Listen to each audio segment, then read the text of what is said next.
신종 코로나 바이러스 감염자가 우리나라에서도 발생했습니다.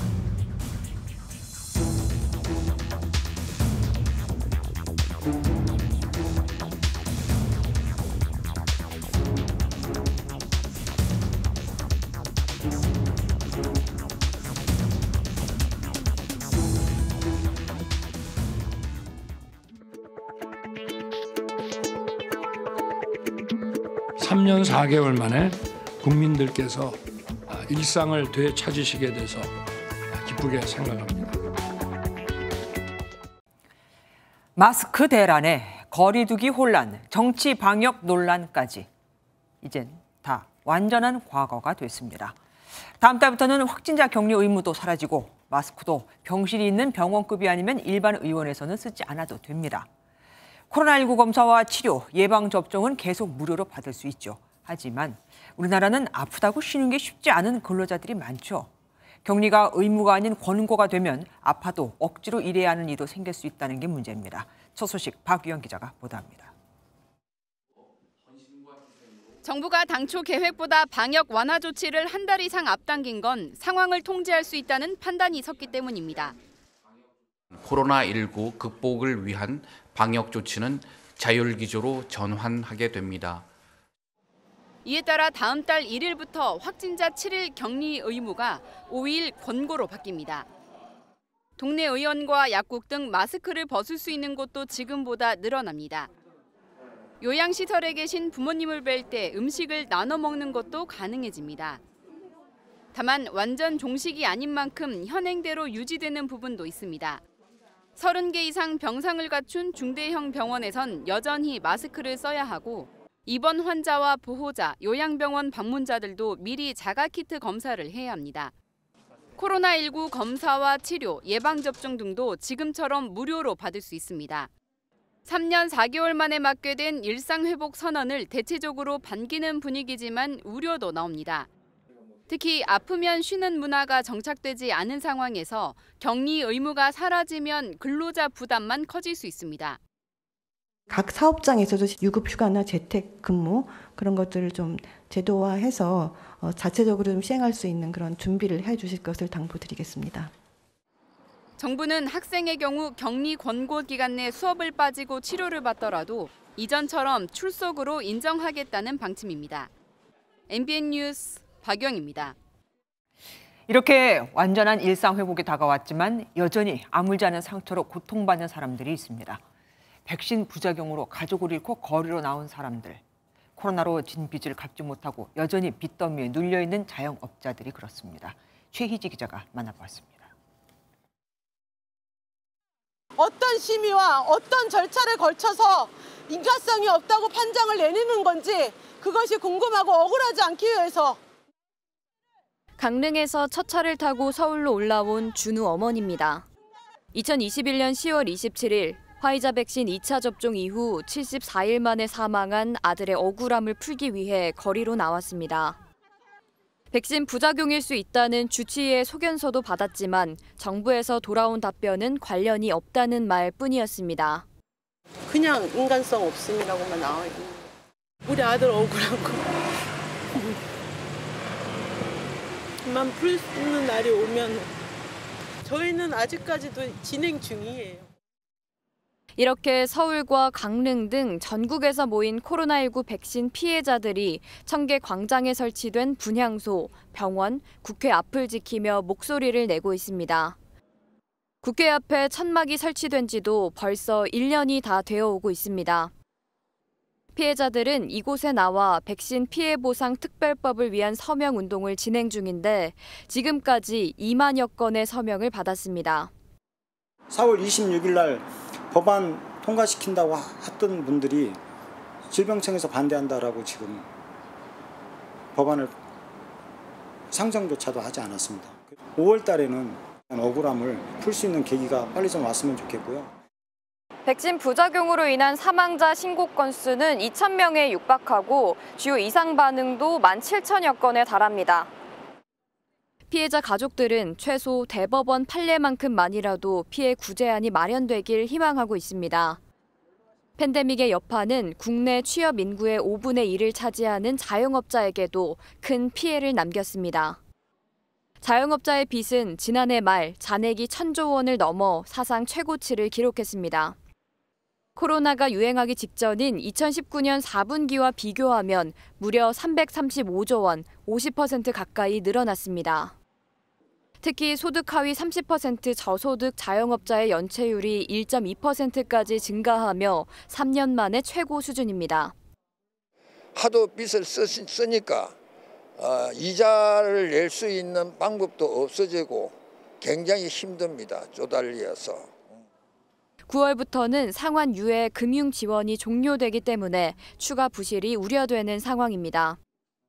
길었던 코로나 비상사태가 끝나고 일상으로 돌아갈 일만 남았다고 말하고 있지만 피해자에게는 여전히 먼 이야기입니다.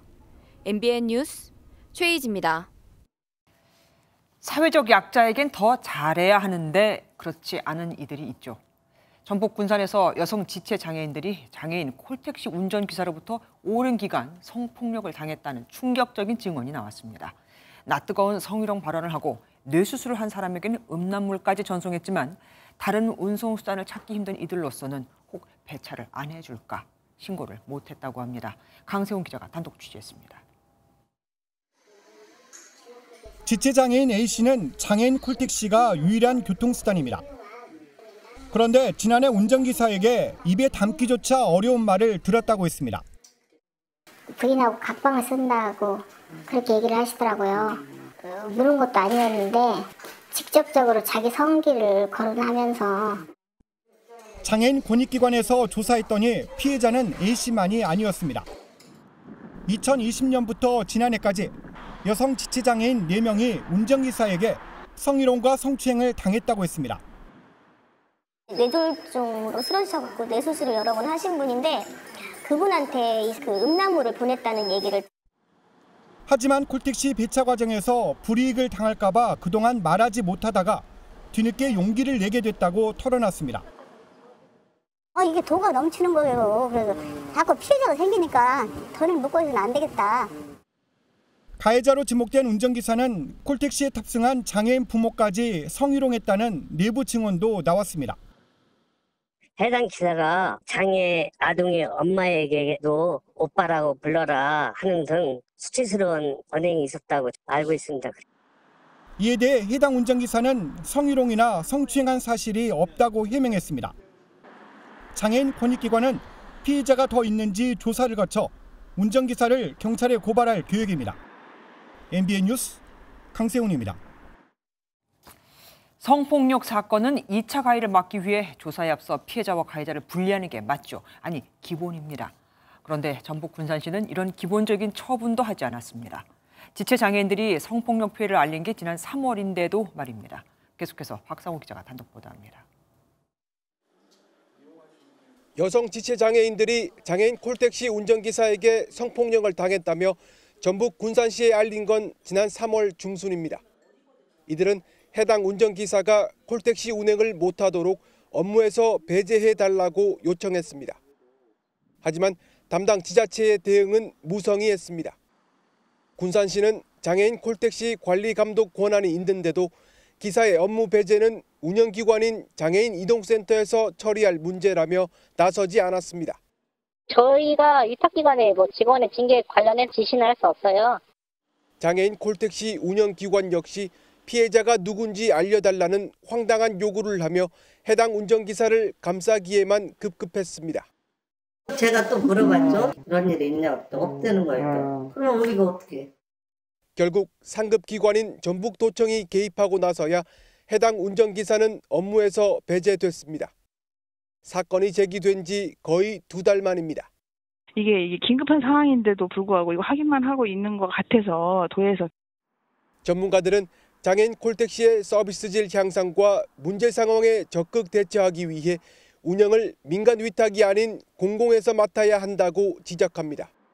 성추행과 장애인 인권 침해 논란을 빚어온 세종시 장애인 콜택시도 운영 주체가 10년 만에 민간에서 공공으로 전환됐습니다.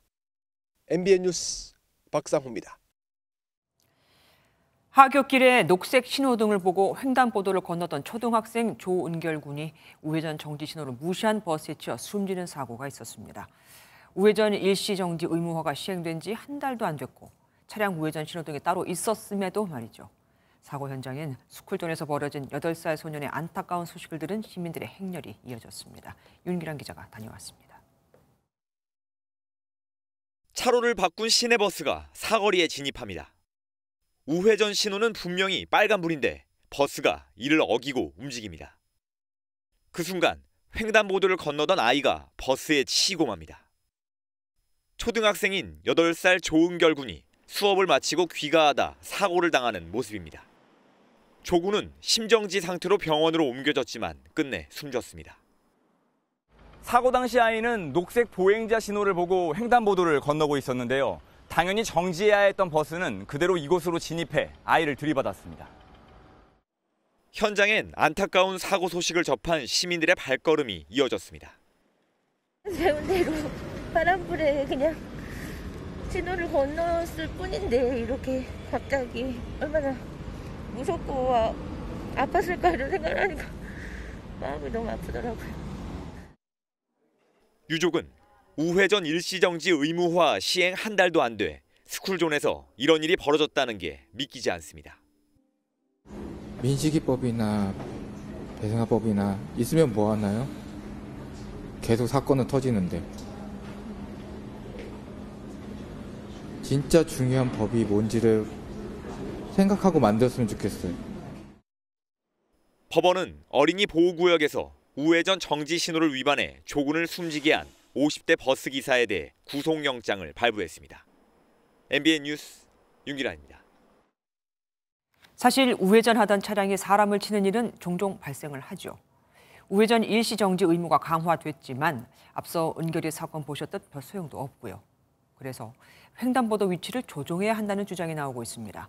아무래도 큰 차는 우회전을 할 때 사각지대가 더 많이 발생을 하니까요. 김명현 기자가 보도합니다.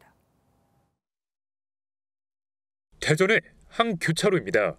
우회전하던 레미콘 차량이 횡단보도 앞에 멈춰섭니다. 이후 레미콘 차량이 다시 출발하는데 그 사이 20대 여성이 자전거를 타고 횡단보도에 진입합니다. 그런데 레미콘 차량이 자전거를 보지 못하고 그대로 덮칩니다. 개정된 도로교통법에 따라 전방 신호등이 빨간불이면 무조건 일시 정지 후 보행자가 없을 때만 우회전할 수 있습니다. 당시 신호는 초록불이었고 운전자도 일시 정지를 했다가 우회전을 했지만 사고를 막을 수 없었습니다. 차량이 횡단보도에 바짝 붙으면서 운전자가 자전거를 제대로 볼 수 없었던 겁니다. 차량이 우회전할 때는 우측 가장자리로 회전하는 게 원칙이지만 차선을 물거나 심지어 다른 차로로 넘어가 진입하는 경우도 많아 사고의 원인으로 꼽힙니다.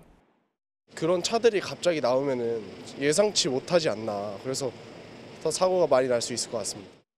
우회전 사고를 막으려면 횡단보도의 위치를 조정할 필요가 있다는 주장도 나옵니다.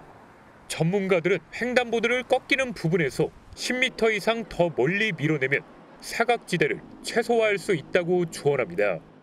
곧바로 횡단보도가 있으면 바로 만나게 되잖아요. 조금 더 간격을 두게 되면 우회전하면서 볼 수 있게 되고. 우회전 전용 신호등 설치를 확대하거나 의무화해야 한다는 지적도 힘을 얻고 있습니다. MBN 뉴스 김영현입니다. 사회적으로 본을 보여야 할 인사들이 검찰에 출석하는 날을 마음대로 정하더니 이번엔 취재진이 많다며 출석하지 않은 사례도 나왔습니다. 마약 투약 혐의로 경찰 수사를 받는 배우 유아인 씨 얘기인데 비공개 소환이 원칙임에도 일정이 공개됐고 현장에 취재진이 너무 많이 왔다며 그냥 돌아선 겁니다. 김태형 기자가 보도합니다. 마약 투약 혐의를 받는 배우 유아인 씨가 2차 소환 조사에 끝내 불응했습니다. 현장에 취재진이 몰린 걸 보고 경찰청사 인근까지 왔다가 돌아간 겁니다. 유 씨는 지난 3월에도 소환 일자가 알려지면서 한 차례 일정을 미룬 뒤 기습 출석해 12시간가량 조사를 받은 바 있습니다. 저의 일탈 행위들이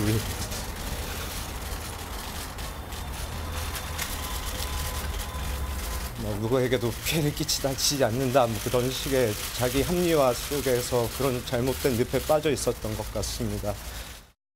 유 씨 변호인은 비공개 소환을 요청했지만 출석 일정이 공개된 걸 확인했다며 불만을 나타냈고, 경찰은 언론에 소환 일자를 공개한 사실은 없었다며 출석 일자를 다시 통보했다고 밝혔습니다. 유 씨는 대마, 프로포폴, 케타민, 코카인 4종 외에도 불면증 치료제인 졸피뎀을 대리 처방받았다는 의혹을 받고 있습니다.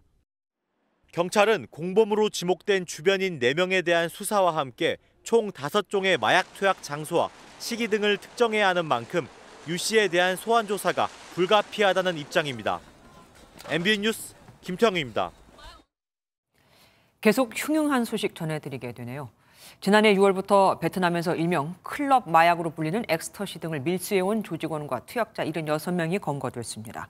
마약 전과가 없는 사람을 골라 대놓고 옷 속에 마약을 넣어 공항 검색대를 통과하게 했죠. 투약자에게 마약을 전달하는 과정에선 10대 청소년 3명도 가담을 했습니다. 노승환 기자가 보도합니다. 골목에서 나온 한 남성이 건물 기둥에 뭔가를 슬쩍 놓습니다.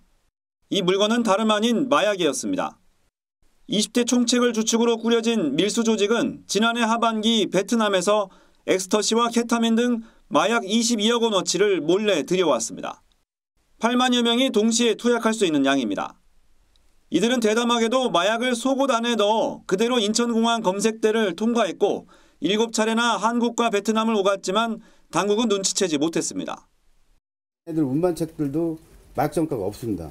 보통 세관이나 공항 같은 데 가면 마약 정가나 이런 애들 따로 분류해서 작업을 하는 시스템이 있어요. 근데 이것까지도 다 생각하고. 이 마약 밀수 조직은 국내에서 구매자를 모집했는데 모집책 3명은 모두 10대 청소년이었습니다. 구매자들은 주로 클럽이나 차량 등에서 마약을 투약한 것으로 전해졌습니다. 인천경찰청은 핵심 조직원 6명에겐 마약 범죄로는 2021년 이후 2년 만에 가중처벌이 가능한 범죄단체 조직 혐의를 적용했습니다. MBN 뉴스 노승환입니다. 인터넷 도박으로 돈을 잃자 이웃을 흉기로 찌른 뒤 다른 주민 2명을 살해한 30대가 붙잡혔습니다. 가해자와 피해자들은 평소에 잘 어울리는 친한 사이였다고 합니다. 김재희 기자가 취재했습니다. 상가 앞 도로에 순찰차 한 대가 빠르게 지나갑니다. 아파트에서 이웃들에게 흉기를 휘두른 30대 남성이 경찰에 붙잡혔습니다. 남성은 아파트 4층에서 흉기를 휘둘러 한 명을 다치게 하고 13층으로 올라가 2명을 살해했습니다. 남성은 인터넷 도박을 하다가 160만 원을 잃자 함께 있던 이웃을 흉기로 찔렀습니다. 처음 도박 사이트를 소개해준 사람을 공격한 건데 가해 남성은 인터넷 도박으로 모두 8천만 원을 날린 것으로 드러났습니다. 이후 남성은 사이가 좋지 않던 다른 층의 이웃을 찾아갔지만 집에 없어 발길을 돌렸습니다. 이어 13층으로 이동해 평소 도박을 할 때 휴대전화를 빌렸던 주민과 화투를 자주 치던 다른 주민에게 흉기를 휘둘렀습니다. 갑자기 공격을 받은 두 피해자는 현장에서 숨졌습니다. 다친 사람하고 친하죠. 자기네들끼리 친해서 이렇게 얘기하고 전화하고 4층에 있는 사람 차 타고 외출도 하고 그런 거만 봤는데. 범행 당시 가해 남성은 음주 상태였는데 두 이웃의 목숨을 빼앗은 뒤 아파트 근처에서 중학생들도 흉기로 협박했습니다. 회장한테 택시를 좀 잡아달라고 했는데 죽여버리겠다 협박을 하니까 112 신고를 해가지고 특수협박으로 현행범 체포를 하게 됩니다. 폭행당했다는 별건 신고가 있었습니다. 가해 남성은 도박으로 돈을 잃고 화가 나서 범행을 저질렀다고 말한 것으로 전해졌습니다. 경찰은 이 남성을 살인과 살인 미수, 살인 예비, 특수협박 혐의로 구속영장을 신청할 방침입니다. MBN 뉴스 김세희입니다. 전세 사기 피해자의 안타까운 소식이 또 들려왔습니다. 어버이날이었던 지난 8일 서울 양천구의 한 빌라에서 30대 여성이 숨진 채 발견된 건데 올해만 벌써 4번째입니다. 경찰은 극단적 선택을 한 정황은 없다며 부검을 진행하고 있습니다. 이시열 기자가 보도합니다. 서울 양천구의 한 빌라입니다. 지난 8일 오후 4시 40분쯤 이 빌라에 살던 30대 여성 A씨가 숨진 채 발견됐습니다. 여성이 호흡이 없다고 신고 들어왔네. A씨는 이 빌라에서 혼자 지냈던 것으로 알려졌는데 연락이 닿지 않아 찾아간 가족이 쓰러져 있던 A씨를 발견하고 경찰에 신고한 겁니다. 경찰 관계자는 타살 혐의점은 발견되지 않았고 유서나 약물 등도 없었던 것으로 보아 극단적 선택도 아닌 것으로 보고 있다고 밝혔습니다. 하지만 A씨는 수도권 일대에 주택 1000여 채를 보유하고 전세를 놓다 보증금을 돌려주지 않고 숨진 빌라왕 김모 씨의 피해자였던 것으로 드러났습니다. 다 피해자라고 보시면 한 명이 더 있는 걸로 알고 있는데 그 사람도 똑같은 사람이라고 그러더라고요. A씨가 직접 경찰에 전세 사기 사건 접수를 한 건 아니지만 유족이 이 사실을 경찰에게 알린 것으로 전해졌습니다. 한편 오늘 국회 정문 앞에서는 숨진 A씨를 추모하고 전세 사기 피해 특별법 제정을 촉구하는 시위가 열리기도 했습니다. 경찰은 여성의 정확한 사인을 밝히기 위해 국립과학수사연구원에 부검을 의뢰했다고 밝혔습니다. MBN 뉴스 이시열입니다. 전통적으로 제사를 특별한 사정이 없다면 대부분 장남이 알아서 지내왔죠. 그런데 이건 성차별이라는 대법원의 판단이 나왔습니다. 시대가 바뀐 만큼 성별에 관계없이 최연장자가 맡아야 한다면서 15년 만에 판례를 뒤집은 겁니다. 남녀 상관없이 첫째 자녀가 해야 한다 이거죠. 길기범 기자가 보도합니다.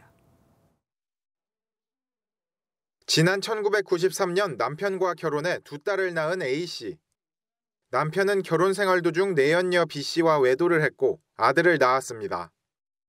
그런데 지난 2017년 남편이 사망하자 내연녀 B씨와 아들은 아무 협의 없이 남편의 유해를 한 납골당에 봉안했습니다.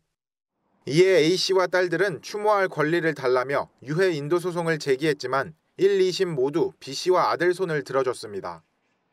고인의 유해 등 소유권은 민법상 제사 주재자에게 있는데 유족끼리 합의가 없을 경우 적서를 불문하고 장남을 제사 주재자로 본다는 지난 2008년 대법원의 판례 때문입니다. 하지만 15년 만에 판례가 뒤집혔습니다.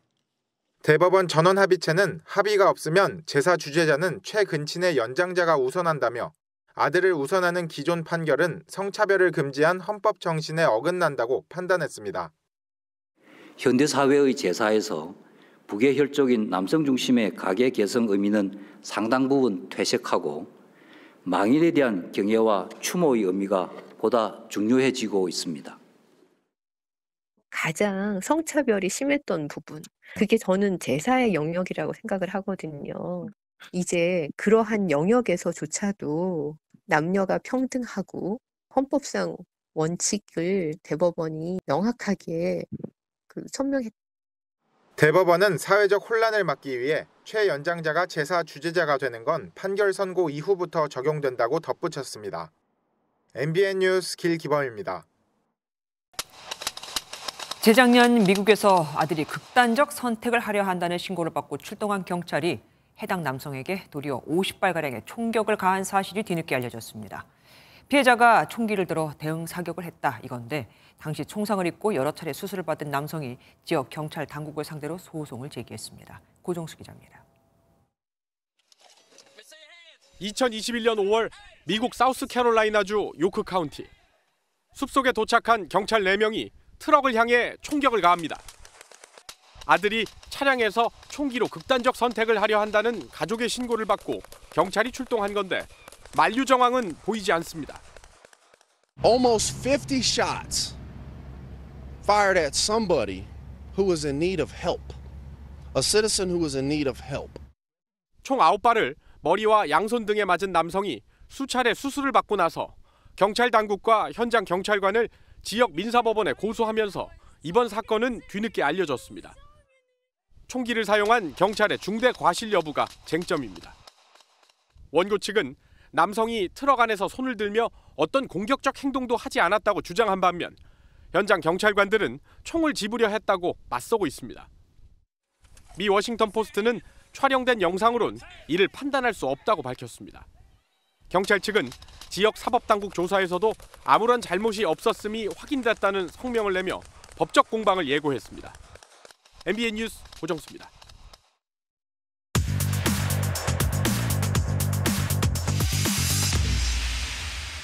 사회기자임 한범수, 정태용입니다. 첫 번째부터 보겠습니다. 괴물 거북 이러니까 뭐 봉준호 감독 영화 괴물 생각나는데 이런 괴생명체가 뭐 실제로 나타났다 이거예요? 사람 잡아먹을 정도는 아니고요. 네. 자, 평범치 않은 거북이 정말 등장하긴 했습니다. 볼까요 한번? 하천 산책로인데 여기가 한강 지류인 탄천입니다. 네. 자, 플라스틱 상자를 여니까 오 진짜 기이하긴 합니다. 좀 거북이 되게 크고 일단 생김새가 뭔가 백악기 때 이런 공룡 느낌도 나고요. 네. 공룡 같죠? 네. 약간 과장이긴 하지만요. 네. 이게 늑대 거북입니다. 몸무게 10kg 정도 됩니다. 성격이 사납고 덩치만큼 힘도 세고요. 당근을 저렇게 한 입에 부숴버립니다. 그래 가까이 가시면 안 됩니다. 얘는 이제 스냅핑 터틀이라 해서 머리가 확 튀어나와요. 생긴 것부터 하는 짓까지 토종 거북은 아닌 것 같거든요. 네, 아메리카 대륙에서 수입된 외래종입니다. 사람들이 새끼 때는 귀여워서 반려동물로 키우다가 나중에 징그럽다고 유기한 거죠. 그 후손들이 전국 곳곳에서 지금 번식하고 있습니다. 서울 불광천이라고 있습니다. 이 영상을 보면 늑대 거북이가 정말 크다는. 늑대 거북은 어류와 조류, 양서류, 심지어 소형 포유류까지 싹 먹어치웁니다. 그런데 상위 포식자는 없습니다. 그래서 지난해 환경부는 늑대 거북을 생태계 교란 생물로 지정했습니다. 이제 학술 연구나 전시 등 목적이 아니면 들여와서도 키워서도 안 됩니다. 한마디로 이게 유기됐던 늑대 거북의 후손들이 복수국을 펼치는 모양새인데. 그렇네요. 개체수 조절에 나섰겠죠? 성과가 좀 있나요? 성과가 마땅치 않습니다. 아직은 어쩌다 잡힐 때 수거하는 정도에 불과합니다.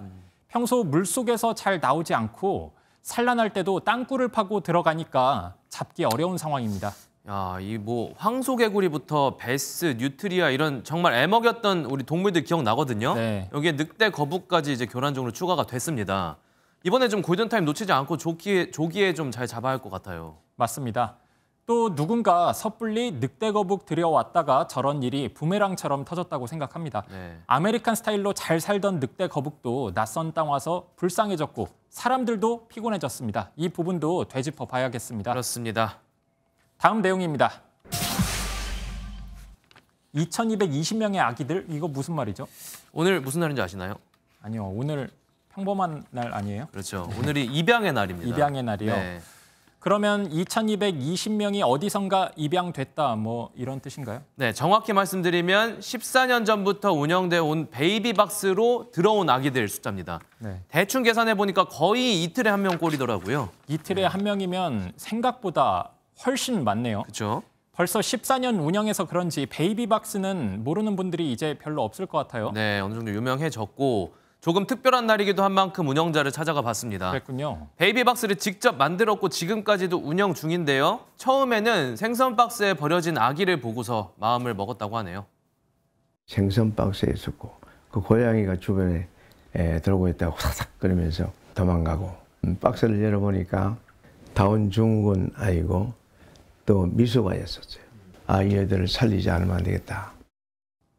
베이비박스가 그동안 아기들을 살리는 좋은 역할을 많이 해왔는데 그런데 영아 유기를 조장할 수 있다 이런 반론과 우려도 있거든요. 맞습니다. 하지만 목사님은 이 베이비박스를 탓하기에 앞서 보호제도 마련 논의부터 우선돼야 한다고 힘줘 말합니다.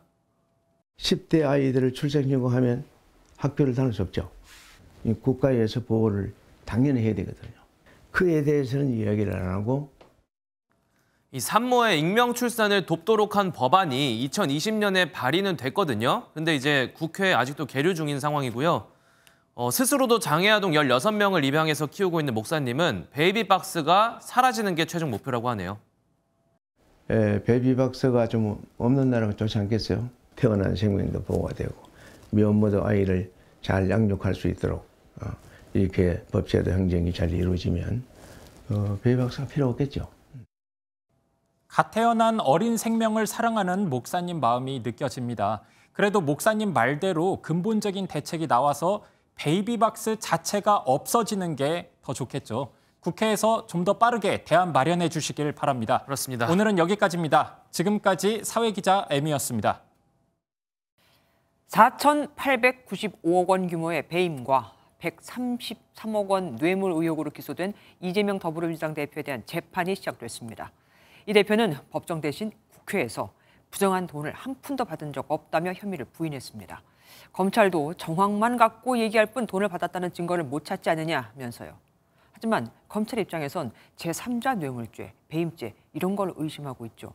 당연히 직접 받은 건 없겠죠. 홍주 기자가 전합니다. 대장동 위례신도시 개발 특혜와 성남FC 후원금 뇌물 의혹 재판이 시작되자 더불어민주당 이재명 대표는 재차 결백을 주장했습니다. 일정 등을 정하는 준비 기일이라 법원 출석 대신 국회에서 입장을 내놨습니다. 조작과 검찰의 시간은 끝나고 진실과 법원의 시간이 시작됐습니다. 저는 단 한 푼의 이익도 어떤 혜택도 받은 바가 없습니다. 법정에선 검찰과 이 대표 측에 팽팽한 기싸움이 벌어졌습니다. 검찰은 성남시에 4,895억 원의 손해를 끼치고 인허가를 대가로 133억 원에 달하는 후원금을 받게 한 것이 이 대표였다고 주장했습니다. 그러면서 이 대표가 혐의를 전면 부인하는 만큼 모든 것을 법정에서 입증하겠다고 자신했습니다. 반면 이 대표 측은 검찰이 유동규 전 본부장의 바뀐 진술에 의존하고 있다며 혐의는 악의적으로 꾸며낸 것이라며 맞받았습니다. 또 대규모 수사에도 한 푼이라도 부정한 돈을 받았다는 증거를 제시하지 못했다고 반박했습니다. 수사 기록만 500건, 증인도 100명에 달해 재판은 1년 넘게 진행될 예정입니다. 양측의 입장 차이가 커 오는 7월 열리는 두 번째 기일에서도 치열한 공방은 계속될 것으로 보입니다. MBN 뉴스 홍지호입니다. 국민의힘이 열흘 만에 최고위원회를 열고 잇따른 설화로 징계를 받은 김재원, 태영호 전 최고위원에 대해서 공식 사과했습니다. 그런데 김 최고위원이 당을 상대로 소송을 할 수도 있다는 말이 나오고 있는 만큼 여지는 남은 상태입니다. 소송을 하면 끝난 게 아닌 게 되죠. 김순철 기자가 보도합니다.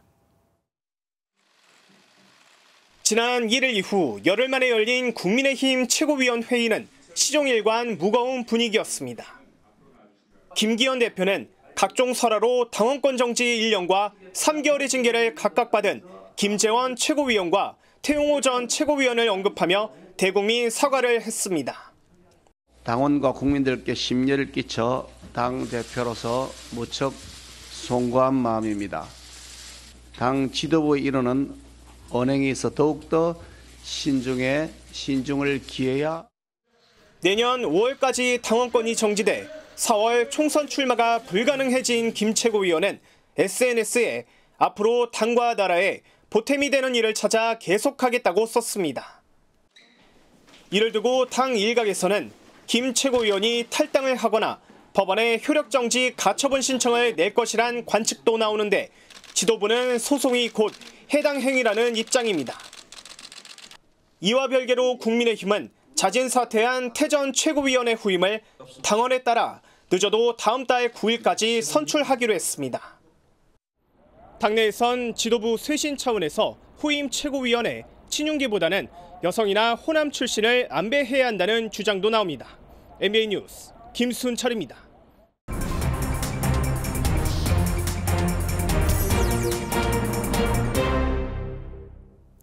정치 톡톡 시간입니다. 이혁근 기자와 함께합니다. 어서 오십시오. 첫 주제 보겠습니다. 돈 받는 소리. 돈이 스스로 소리를 내진 않잖아요. 여긴 어디서 나온 얘기입니까? 네, 국회에서 요새 이 돈 받는 소리를 언급하는 사람이 심심치 않게 많습니다. 오늘 국민의힘은 더불어민주당 김남국 의원을 겨냥해 이런 말을 했습니다. 어디서 이상한 소리가 자꾸 들리는데 김남국 의원 코인 받는 소리 같은데? 장 최고위원이 민주당 이재명 대표를 흉내낸 듯한 것 같습니다. 네, 맞습니다. 그런데 이 대표도 누군가의 말을 따라한 겁니다. 시간 순으로 한번 보시죠. 노웅래 의원의 목소리, 돈봉투 부스럭거리는 소리까지도 그대로 녹음되어 있습니다. 뭐저 이상한 소리가 자꾸 들리는데 이 김남국 의원 돈봉투 받는 소리 같은. 네, 정리를 해보면 한동훈 장관이 민주당 노웅래 의원의 체포 필요성을 설명할 때 한 발언을 이재명 대표가 받아치고 이 대표의 발언을 다시 장 최고위원이 되받아친 상황입니다. 보는 국민은 황당한 소리가 들리는 듯합니다. 다음 주제 보겠습니다. 혁신 전문가 누구 얘기죠? 네, 국방혁신위 부위원장이 된 김관진 전 국방부 장관 이야기입니다. 김 부위원장은 오늘 위촉장을 받았습니다. 국방 분야를 근본적으로 혁신하는 어려운 임무를 기꺼이 맡아주신 김관진 부위원장님과 민간위원 여러분께 깊이 감사드립니다. 김 부위원장이 어제 군에서 잔뼈가 굵은 강골이다 이런 얘기는 우리가 전해드렸습니다. 하지만 국방혁신의 적임자인지에 대해서는 논란이 일고 있지 않나요? 네, 맞습니다. 오늘 국방부 질의응답에서 몇몇 취재진이 의문 부호를 던졌습니다. 김관진 씨나 이순진 씨가 혁신이랑 연결이 돼요? 과거에도 저희가 국방개혁을 몇 번 해왔을 때 그런 업무를 하셨던 분들로부터 그 업무에 대한 어떤 그때 당시의 과정에 대한 얘기를 좀 들을 수 있으면 AI니 딥러닝이니 그런 혁신적인 기술을 군과 접해가지고 뭐 국방 강군 만들겠다 그러는데 네. 저분들은 몰라요 그거. 네, 하여튼 근데 그분들의 어떤 전문성, 그분들이 그동안 해오셨던 어떤 경력이 분명히 국방 혁신에 도움이 되리라고 생각합니다. 국방부에서 질문의 강도가 무척 셌습니다. 그런데 윤 대통령하고 김 부위원장, 과거에도 인연이 있었지 않습니까? 네, 맞습니다. 김 부위원장은 지금 재판을 받고 있습니다. 네. 지난 2017년 여론조작에 관여했다는 혐의로 수사를 받고 재판에 넘겨졌는데 이 수사를 지휘했던 당시 서울중앙지검장이 윤석열 대통령입니다. 지난해 10월 대법원은 김 부위원장의 여론조작 혐의는 인정하되 직권남용 혐의 일부는 무죄 취지로 보고 사건을 고등법원으로 돌려보냈습니다. 6년 만에 복귀한 김 부위원장에 대해 윤 대통령은 이렇게 말했습니다. 존경받는 군 원로이신 우리 김관진 장관님을 모시고 오늘 이렇게 위원회를 출범하게 됐습니다. 야당은 무죄 추정의 원칙이 대통령과 친한 사람에게만 적용되느냐며 날을 세웠습니다. 대통령실은 김 전 장관의 형이 확정되지 않아서 임명에 법적인 문제가 없다는 궁색한 변명을 내놓고 있습니다.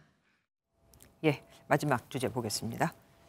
정치 방역. 오늘 정부가 방역 정책 완화를 발표했잖아요. 혹시 이때 나온 말입니까? 네, 맞습니다. 윤석열 대통령이 계속해서 문재인 정부를 겨냥하고 있는 상황인데요. 맞습니다. 현 정부가 전 정부의 이른바 K-방역을 강하게 비판하는 모양새입니다. 지난 정부는 K-방역이라는 말을 하면서 코로나 방역의 성과를 자화자찬했지만 의료진의 희생을 담보로 한 정치 방역으로 합격점을 주기 어렵다고 진단했습니다. 그러니까 K-방역이 아니라 일명 정치-방역이다 이건데 이렇게 평가할 이유가 있겠죠? 네, 있습니다. 윤 대통령은 문재인 정부의 이념적 정치 방역 피해자는 국민이라고 말한 것으로 전해졌는데요. 취재진이 연이은 전 정부 비판의 이유를 묻자 대통령실은 정부가 개혁 또는 혁신을 하다 보니 전 정권의 잘못이 드러나는 것 같다고 답했습니다. 윤 대통령의 과거 발언을 보면 전 정부의 방역 정책을 일관되게 비판하고 있습니다. 과학 방역이 아니고 좀 너무 주먹구구식 또는 많은 분들이 비판하는 이런 정치 방역이 아니냐. 참 안타깝습니다. 네, 정치톡톡 여기까지 듣겠습니다. 이혁근 기자와 함께했습니다. 요즘 정치권에서 가장 큰 이슈라 할 수 있는 더불어민주당 김남국 의원의 가상화폐 논란 소식으로 가보겠습니다. 더불어민주당 자체 진상조사단이 활동을 시작했습니다. 지도부는 여론을 의식한 듯 몸을 한껏 낮췄는데 그럼에도 김남국 의원이 관련 법안을 발의한 부분, 그러니까 이해 충돌 여부를 조사할지는 아직 확정하지 않았다고 합니다. 법 위반까지 조사하는 게 맞는지 고민 중이라고요. 이병주 기자가 보도합니다. 이른바 김남국 코인 진상조사단을 꾸리고 첫 회의를 연 더불어민주당. 김 의원에게 가상자산 거래 내역 등 관련 자료를 추가 제출하도록 요청하고 의혹이 제기된 부분부터 우선 조사하기로 뜻을 모았습니다. 계좌 거래 내역이라든지 코인 거래 내역을 살펴보면 의문의 상당 부분이 해소되지 않을까 그런 기대를 해봅니다. 조사의 객관성과 전문성을 담보할 복수의 외부위원도 섭외했다는 설명입니다. 이해 충돌 여부를 조사하는 게 진상조사단 활동 영역인지에 대해서는 이견이 있는 것으로 알려졌습니다. 민주당은 몸을 바짝 낮추며 투명성 강화를 약속했습니다. 민주당이 변화의 속도에 따라가지 못한 것에 대한 지적을 아프게 받아들입니다. 국민의힘은 뒤늦은 면피성 조사라고 꼬집었습니다. 김 의원을 향해선 정치 생명을 걸겠다는 말을 지키라고 압박했습니다. 청민한 의원 행세를 하며 정치 후원금을 흡수했던 김남국 의원은 지난해 민주당 후원금 모금액 1위를 기록했습니다. 내년 총선을 앞두고 전당대회 돈봉투 의혹에 김남국 의원 코인 논란까지 연거푸 터진 민주당 악재를 두고 여야의 수싸움도 격화될 전망입니다. MBN 뉴스 이병주입니다. 김남국 의원은 가상화폐 과세 유예에 찬성을 했던 것으로 드러났죠. 그런데 그 이후엔 이해충돌방지법의 처벌 범위를 넓히는 데 반대했던 것으로 확인됐습니다. 본인이 몰랐다고 하면 그냥 봐주자 이건데 당시엔 이미 김 의원이 코인 투자를 하고 있을 때입니다. 김태린 기자입니다. 지난 2021년 4월 국회 법제사법위원회 전체 회의. 김남국 의원이 공직자의 이해충돌방지법 제정안에 대해 자신의 의견을 말합니다. 미공개 정보라는 판단이 없는 상태에서 미공개 정보를 받아가지고 그냥 어떤 이익을 취득하는 그런 경우도 있을 수도 있고, 미공개 정보인 줄 몰랐다고 주장하면 처벌을 피할 수 있도록 길을 열어주자는 겁니다. 같은 당 의원도 우려의 목소리를 냈습니다. 아니 그게 아니라 행위 태양이 뭐냐고 강요 방인데 이게 어떤 태양이냐고. 하지만 김 의원은 반대 주장을 굽히지 않았습니다. 처벌이나 강력한 어떤 처벌 이런 것들도 당연히 필요하겠지만 그러한 것들은 이 법의 부차적인 어떤 그런 목적이 아닌가라는. 해당 법은 결국 김 의원이 주장한 대로 문구가 수정됐습니다. 법사위 발언 당시는 이미 코인 투자에 열을 올리고 있을 시기. 김 의원의 이해충돌 논란은 더욱 가열될 걸로 보입니다. MBN 뉴스 김태림입니다. 검찰이 민주당 김남국 의원에 대해 청구했다 기각된 계좌 압수수색 영장을 보면 정치자금법 위반 혐의가 적시돼 있습니다. 검찰은 국회의원의 계좌에 미신고된 거액의 코인이 들어있어서 정치자금을 의심했다는 입장인데 혹 그래서 영장이 기각됐던 건 아닐까요? 너무 무리하게 혐의를 적용해 본래 FIU, 그러니까 금융정보분석원에서 준 정보까지 무용지물로 만든 건 아닐까 지적이 나옵니다. 이규원 기자가 취재했습니다. 더불어민주당 김남국 의원의 코인 투자 의혹을 수사하는 검찰이 김 의원에 대한 계좌 추적 영장을 청구한 건 지난해 10월과 11월. 당시 검찰이 청구한 영장에는 정치자금법 위반 혐의가 적시돼 있던 것으로 확인됐습니다. 검찰 관계자는 정치인 계좌에 대량의 가상자산이 이체돼 정치자금으로 의심됐다며 당시 영장을 청구한 취지를 설명했습니다. 하지만 법조계에서는 코인이 다량 이체된 사실만으로 정치자금법 위반 혐의를 적용한 건 무리가 아니냐는 지적이 나옵니다. 단순히 이제 좀 금액이 많다는 이유만으로 바로 이렇게 정치자금으로 이렇게 영장이나 이런 것들을 청구하는 거는 다소 무리수가 있을 수 있습니다. 당시 법원도 김 의원이 거액의 코인을 보유한 사실만으로 범죄 혐의가 있다고 의심하기 어렵다며 영장을 기각했습니다. 정치권에서는 연일 강제 수사가 불가피하다는 목소리가 나오고 있습니다. 의혹의 핵심과 관련된 일들을 매일 말을 바꾸고 납득이 되지 않는 해명을 내놓고 있습니다. 국민적 공분을 감안하면 이제 강제 수사가 불가피해. 검찰은 영장 재청구를 신중하게 검토하고 있다고 밝혔습니다. MBN 뉴스 이규현입니다. 그런데 김남국 의원의 것으로 추정되는 코인 지갑에서 4개월간 48회나 쪼개기 이체가 됐다는 코인 전문가의 의견이 나왔습니다. 어떤 날은 5분 간격으로 여러 번 이체를 하기도 했죠. 김 의원의 지갑이 맞다면 금융당국의 의심을 피하려고 큰 금액을 여러 번 나눠서 보낸 게 아닌가 의혹이 일 수밖에 없습니다. 표선우 기자가 보도합니다.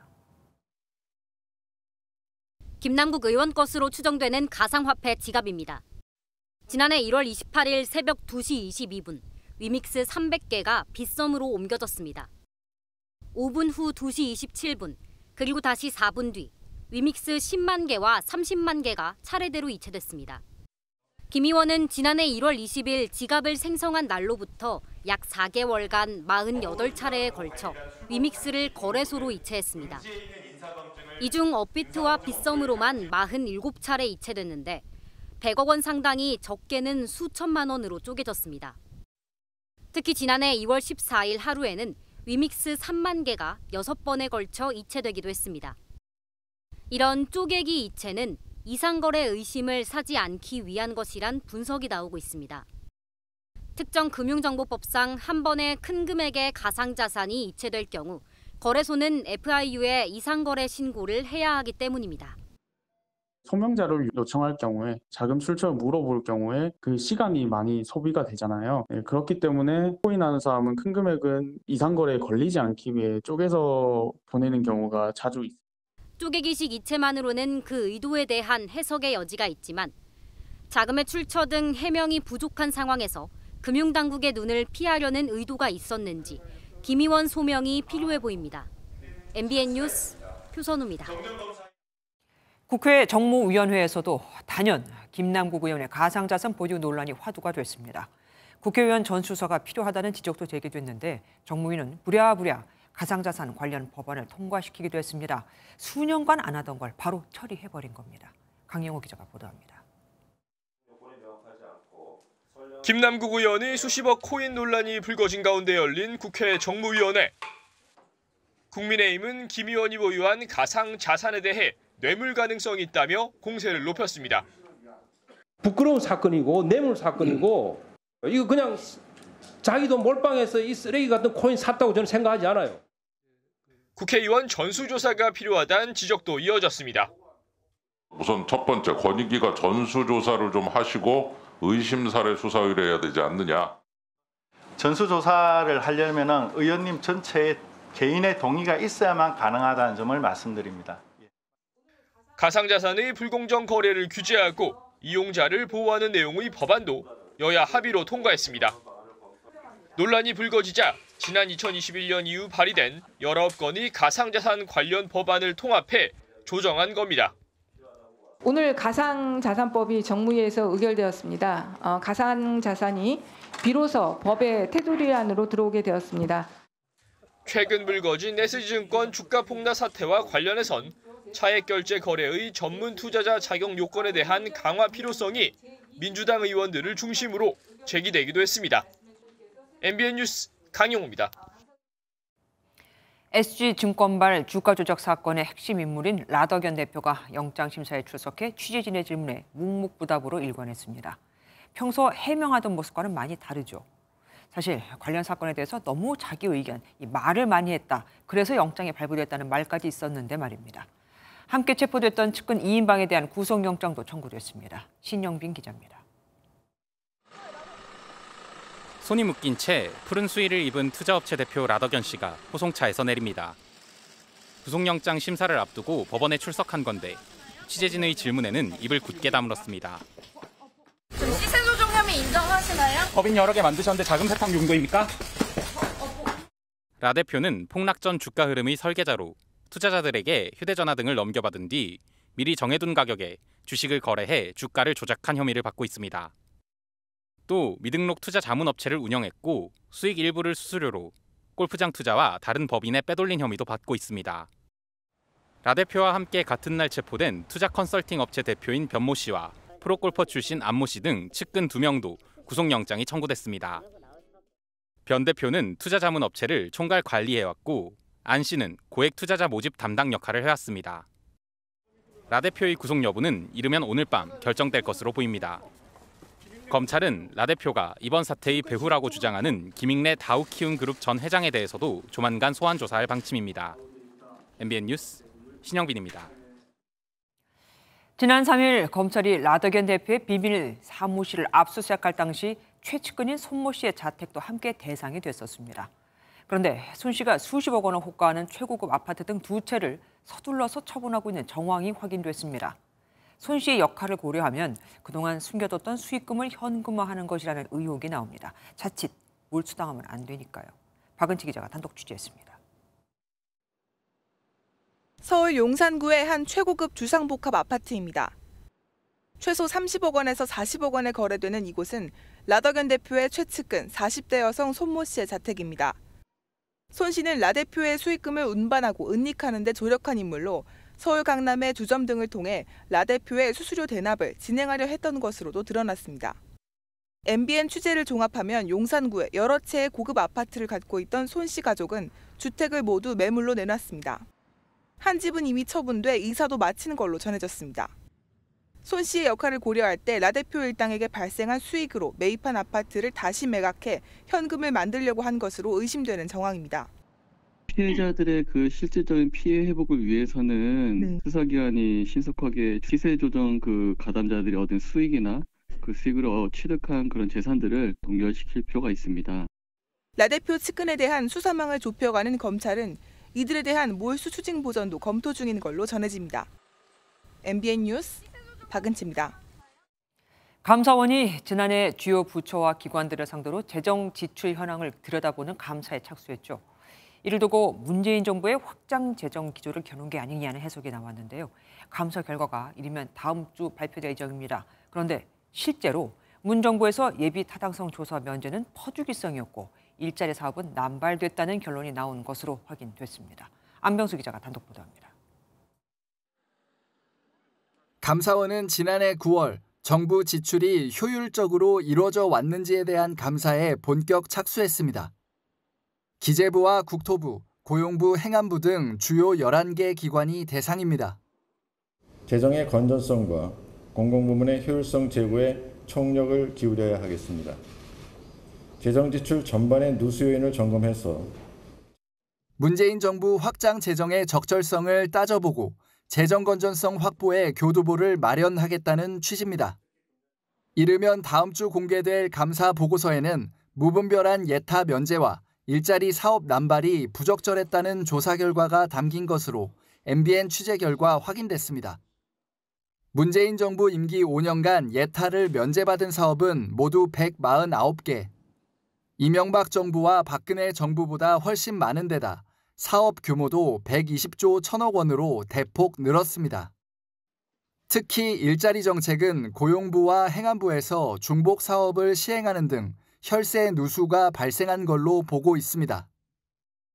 감사원이 올해 감사 중점 분야에 건전재정 관리를 최우선순위에 둔 만큼 문정부 재정 낭비에 대한 송곳 검증은 계속 이어질 전망입니다. MBN 뉴스 안병수입니다.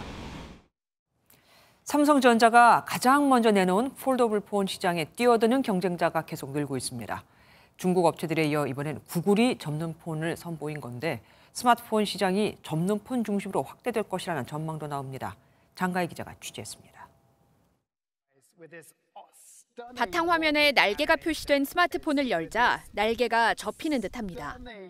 펼쳐진 화면을 다시 반으로 접으니 날개가 또 한 번 펄럭입니다. 구글이 처음 공개한 폴더블 폰 픽셀 폴드입니다. Alright, let's do it.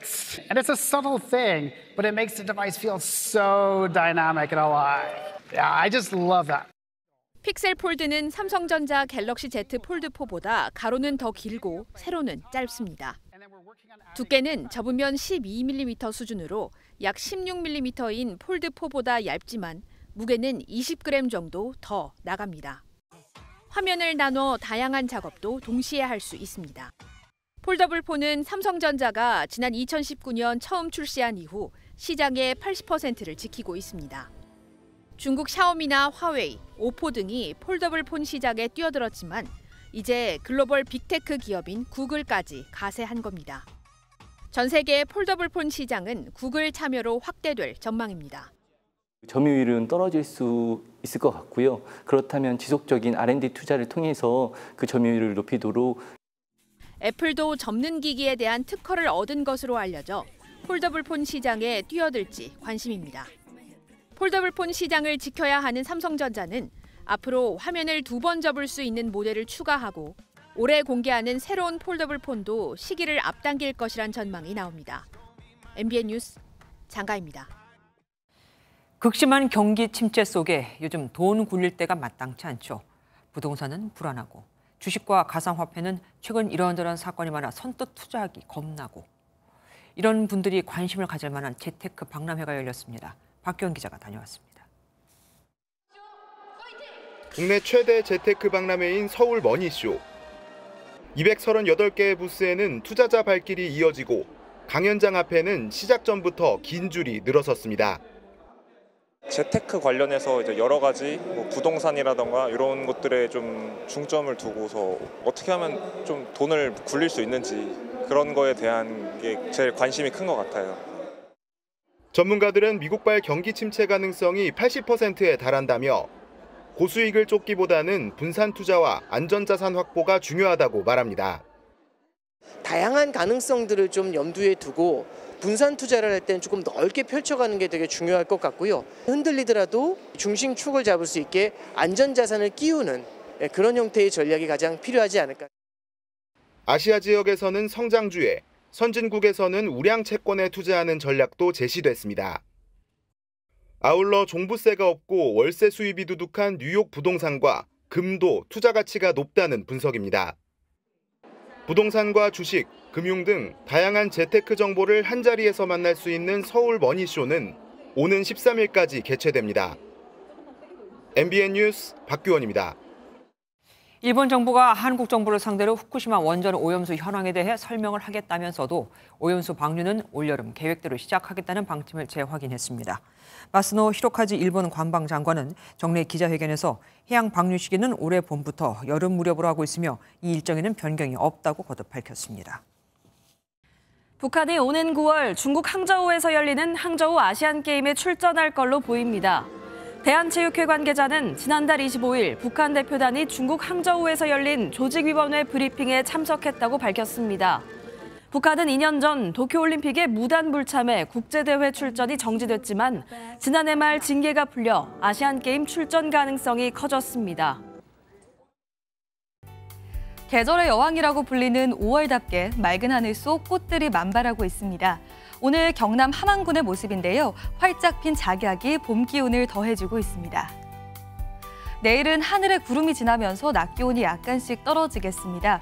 서울이 24도, 전주 25도로 오늘보다 2, 3도가량 낮아서 활동하기 한결 수월하겠습니다.